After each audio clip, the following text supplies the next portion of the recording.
서로 축복하는 인사를 함께 나누겠습니다. 할렐루야. 주님의 이름으로 사랑을 축복합니다. 네, 감사합니다. 오늘 특별히 또 우리 숙란 62 이렇게 중창단 오셔서 귀한 찬양과 또 나눔으로 함께 예배드리면서 하나님께 영광을 돌리게 돼서 너무 감사드립니다. 예, 이 교회 동창들끼리 이렇게 귀한 그 찬양단을 활동하는 것이 참 쉽지 않은 일인데 너무 귀한 사역인 줄로 압니다. 하나님께서 귀하게 받으신 줄로 믿습니다. 네, 오늘은 이 성령 강림 주일을 맞아서 오순절 성령 강림의 세 가지 의미라고 하는 제목으로 말씀을 전하려고 합니다. 이 시간에 저와 여러분들에게 내려주시는 하나님의 은혜와 진리가 충만하시기를 바랍니다. 이 성령은 보혜사라 이렇게 말씀을 합니다. 예수님께서 내가 가면은 보혜사를 너희에게 보내주겠다 이렇게 말씀을 하셨지요. 그래서 오신 분이 바로 성령님이십니다. 이 보혜사라고 하는 말은 헬라어로 파라클레토스라고 하는 말인데 이 말은 곁에서 돕는 자, 또 변호자, 조언자 그러한 의미를 가지고 있습니다. 그러니까 이 성령님은 어떤 분이신가? 우리 성도들 곁에서 항상 함께 계시면서 이렇게 도와주시고 또 변호해 주시고 위로해 주시고 지켜주시고 인도하시는 분이시다 하는 것을 알 수가 있습니다. 그래서 오늘날 우리가 신앙생활 하는데 이 성령님의 도우심이 없이는 우리가 하나님을 기쁘시게 하는 삶을 살아갈 수가 없습니다. 여러분들이 혼자서 아무리 능력이 많고 아무리 믿음이 좋다 할지라도 성령의 인도하심이 아니면은 우리는 설 수가 없다는 사실을 알아야 될 줄로 압니다. 이게 나 혼자서 신앙생활 하는 게 아닙니다. 우리가 천국 가는 그날까지 성령께서 저와 여러분과 함께 동행하시고 또 옆에서 힘주시고 또 도와주시고 지켜주시고 인도해 주신다는 사실을 믿으시기 바랍니다. 이 성령님과 동행하는 삶이 이게 우리 성도에게는 큰 은혜요 복입니다. 자, 그러면은 오늘 이 본문을 보니까 그 첫 번째 성령 강림절의 모습을 말씀해 주시고 있습니다.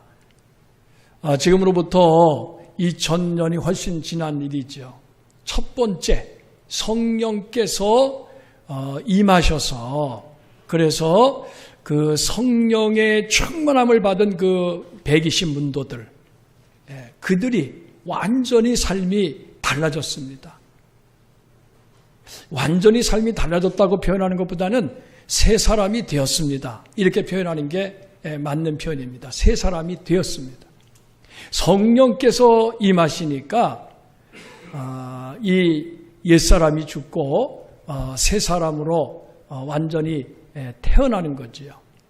그래서 이 사도들을 비롯한 120문도들이 하나님의 구속사를 이루어 가는데 주역으로 쓰임받게 됩니다.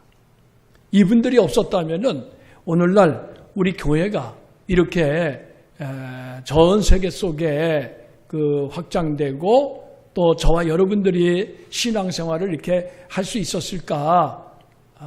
그렇게 생각해 볼 때에 우리는 이 사도들을 비롯한 120문도들 이 첫 번째 성령 강림절에 성령의 충만함을 받은 사람들 이분들의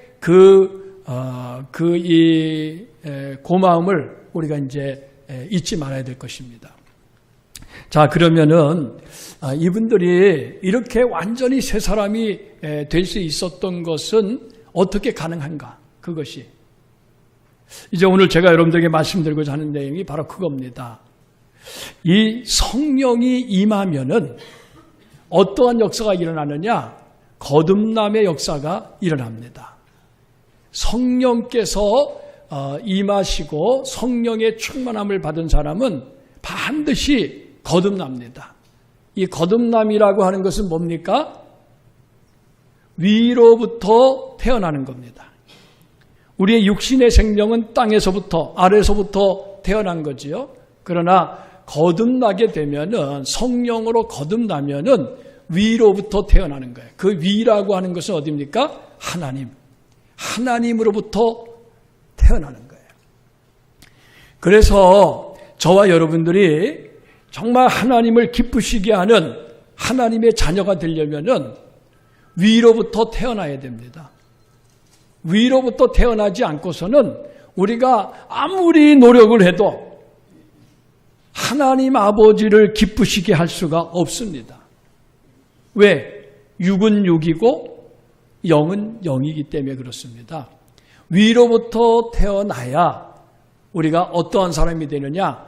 영에 속한 사람, 영의 사람이 됩니다.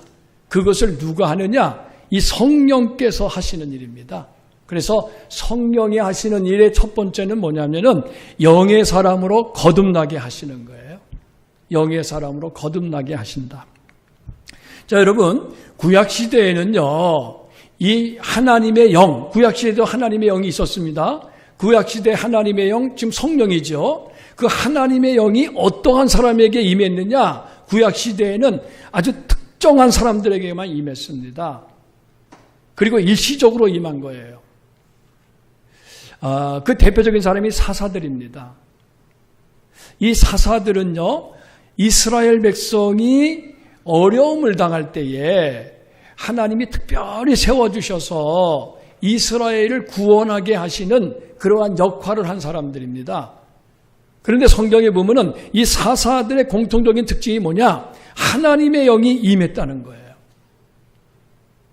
그냥 그 사람들이 자기들의 가지고 있는 실력 가지고 나가서 싸워서 이긴 게 아닙니다. 하나님의 영이 임해서 하나님의 능력을 받아서 그래서 나가 싸워서 대적을 물리치고 이스라엘을 구원한 겁니다. 그러니까 이 구약시대는요, 하나님이 특별히 이렇게 선택하신 사람들에게만 하나님의 영을 부어주신 거예요. 일반 사람들은 하나님의 영을 받지 못했습니다. 왜 그랬습니까? 그 이유는 뭡니까? 창세기 6장 3절에 보면은 그 이유가 기록되어 있습니다. 그들이 육신이 되었으므로 하나님의 영이 영원히 사람과 함께하지 아니하셨다, 이렇게 말씀했습니다.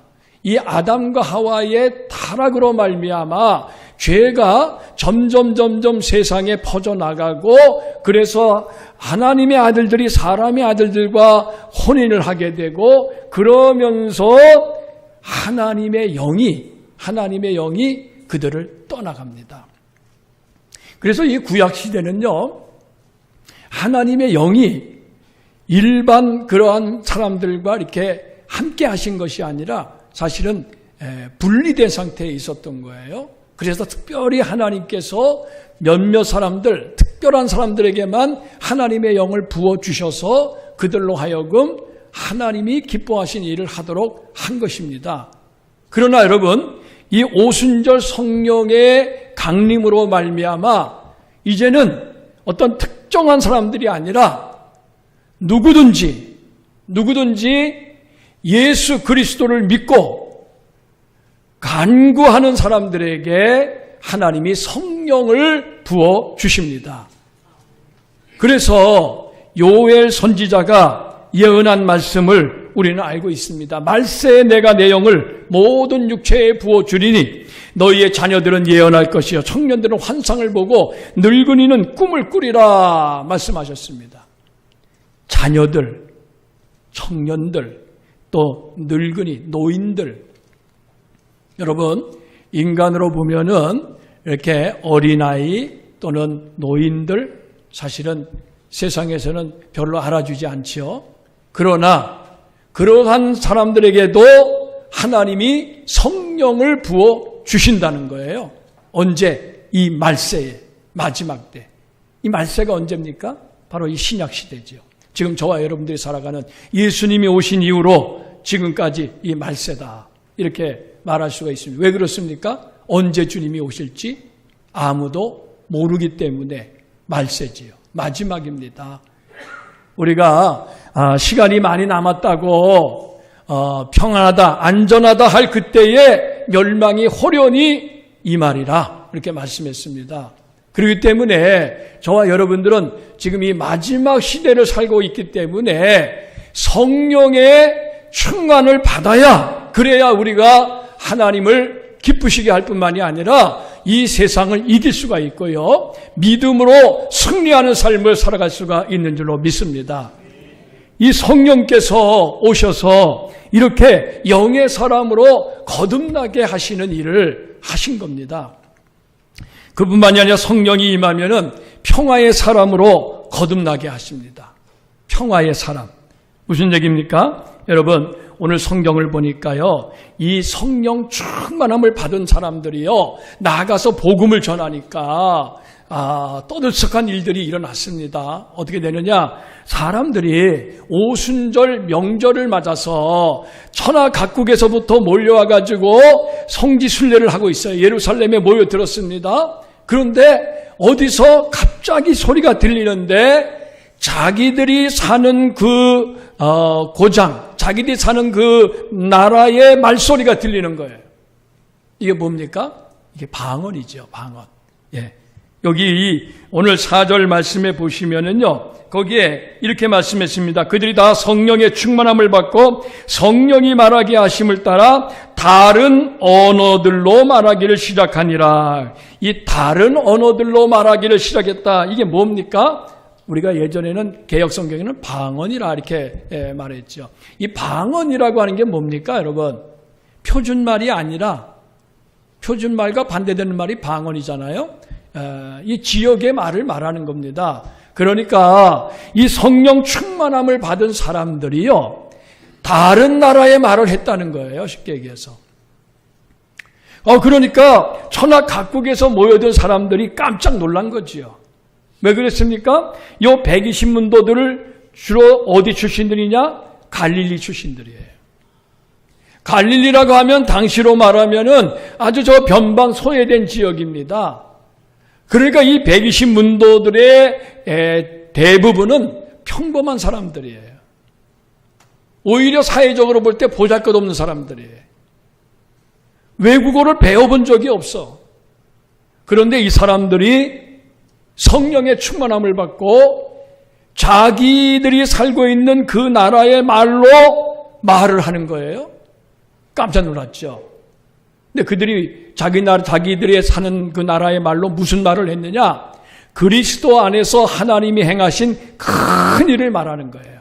그게 뭡니까? 예수께서 십자가에 죽었다가 사흘 만에 다시 부활하셨다. 그분이 곧 우리의 구세주다 하는 것을 증거한 거예요. 사람들이 깜짝 놀랐고, 그리고 이 복음을 들은 사람들이 많이 회개하고 돌아와서 예수를 믿게 됩니다. 그래서 베드로의 설교를 듣고서 3,000명이나 제자의 수가 더했다리지 않습니까? 이거는 완전히 기적적인 일입니다. 이것이 바로 이 성령의 역사지요. 성령이 역사하시면은요, 놀라운 기적이 일어납니다. 기적이 일어나요. 상상할 수 없는 일이 일어납니다. 그 중에 대표적인 것이 이 방언, 다른 말을 하는 거예요. 근데 다른 말을 그냥 자기가 공부하러 가서 자기 사업하기 위해서 아니면 자기 어떤 출세를 위해서 하는 게 아니에요. 하나님이 그리스도 안에서 행하신 큰 일, 그 십자가의 죽으심과 사흘 만에 다시 죽은 자 가운데서 다시 살리신 그 부활의 역사를 증거하는 거예요. 그러기 위해서 방언이 필요한 거지요. 자, 그래서 이 오순절은 어떠한 성령의 강림으로 어떠한 일이 났느냐? 막혔던 이 언어가 이제 풀어지고요, 서로 소통하는 역사가 일어나게 됐다는 것을 성경이 말씀합니다. 근데 여러분도 아시다시피 그 창세기의 바벨탑 사건으로 인해서 하나님이 언어를 혼잡케 하시고 사람들을 사방에 흩으셨잖아요. 그런데 그때 이 언어의 혼잡, 이 언어가 달라진 것이 바로 이 바벨탑 사건으로부터 시작됐는데 그것이 언제 소통으로 이루어졌느냐? 바로 이 오순절 성령 강림 사건을 통해서 회복되는 역사가 일어나게 된 겁니다. 여러분, 오늘날 우리가 이렇게 예수 믿고 살아도 똑같은 말을 한다 할지라도 서로 말이 안 통해. 부부간에 안 통하고 친구간에, 형제간에, 이웃간에 말이 통하지 않아서 답답할 때가 많습니다. 우리나라 지금은 이렇게 새 대통령이 선출되고 다시 이제 새롭게 시작하게 됐지만은 그동안에 얼마나 이 대립되고 그리고 혼란이 많았습니까? 왜 그렇습니까? 똑같은 말을 하는데도 말이 다 달라요. 같은 얘기를, 같은 사건을 가지고 말을 하는데 서로 소통이 안 돼. 불통이에요. 여러분, 이것이 성령의 충만함을 받은 이후에는 소통하는 역사가 일어나게 됐다는 것은 뭡니까? 성령께서는 사람의 마음을 움직이시고 말을 치유하시고 그리고 인간의 관계를 회복시켜 주시는 이와 같은 역사를 이루신다는 거예요. 그래서 성령이 역사하는 곳에는 막힌 담이 헐어지고 그리스도 안에서 하나 되는 일들이 일어납니다. 이것이 바로 평화의 사건이죠. 그리고 마지막으로 한 가지 더 말씀드리면은 성령이 임하면은 사명의 사람으로 거듭나게 하십니다. 여러분, 이 성령 받은 사람의 가장 큰 특징이 뭐겠습니까? 예수가 그리스도이심을 전하는 거예요.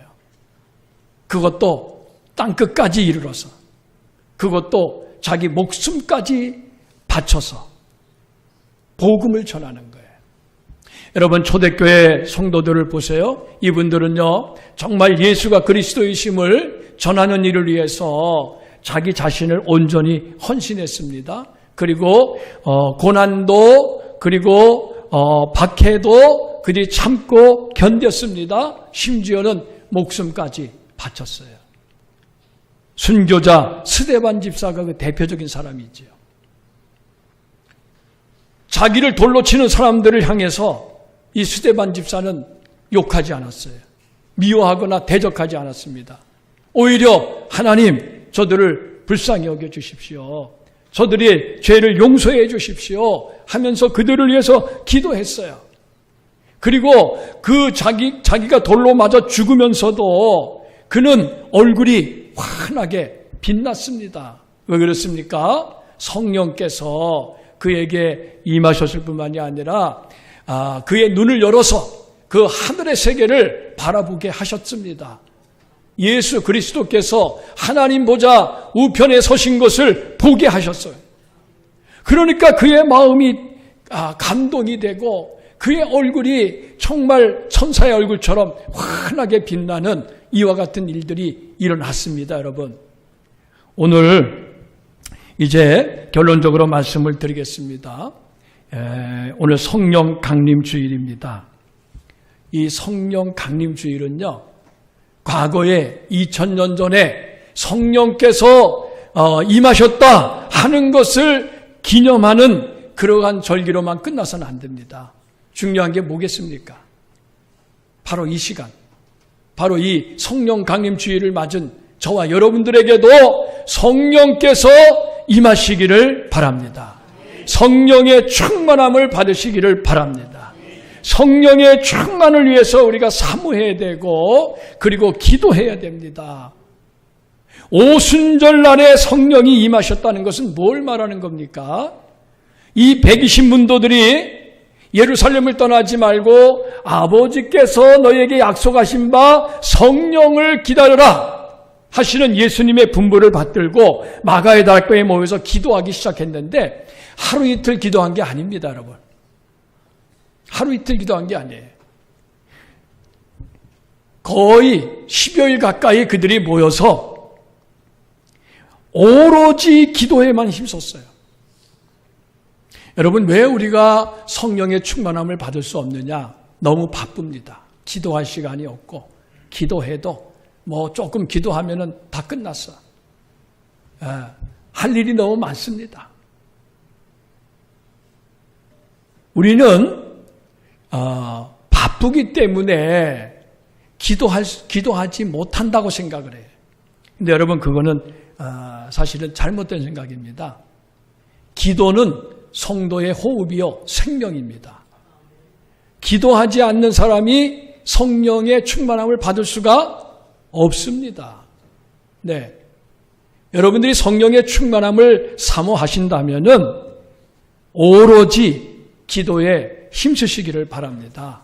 다른 데 신경 쓰지 마시고 정말 내가 아무리 바빠도 내 일보다도 이 성령의 충만함을 받는 것을 우선으로 해야, 그래야 우리가 성령 충만을 받고, 그리고 이 시대에, 이 마지막 때에 정말 하나님이 기뻐하시는 삶을 살아가면서 하나님의 구원을 이루어가는 하나님의 충성된 일꾼들이 될 줄로 믿습니다.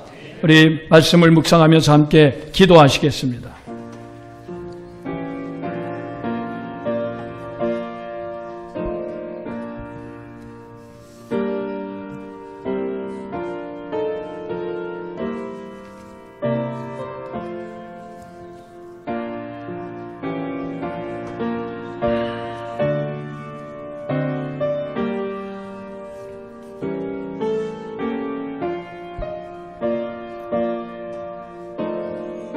아버지 하나님, 오순절 보내주셨던 성령을 오늘 우리 가운데도 보내주셔서 이 시간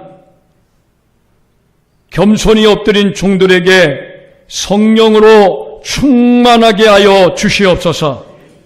우리 각 사람의 머리에 성령으로 기름 부어 주시옵소서. 육신으로 행하지 않게 하시고 성령을 따라서 살아가는 자들이 되게 하여 주시옵소서. 육체의 정욕을 위해서 살아가는 자들이 아니라 하나님의 나라를 위해서 살아가는 하나님의 귀한 일꾼들이 되게 하여 주시옵소서. 이 마지막 때에 주님이 언제 오실지 알 수 없는 이 때에 우리가 주님 앞에 서는 날 잘했다 칭찬받는 충성된 일꾼이 되기 위하여 오늘도 성령의 충만함을 사모합니다.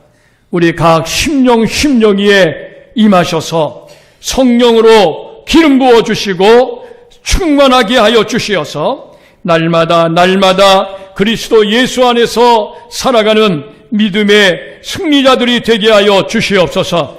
예수 그리스도의 이름으로 기도하옵나이다. 아멘.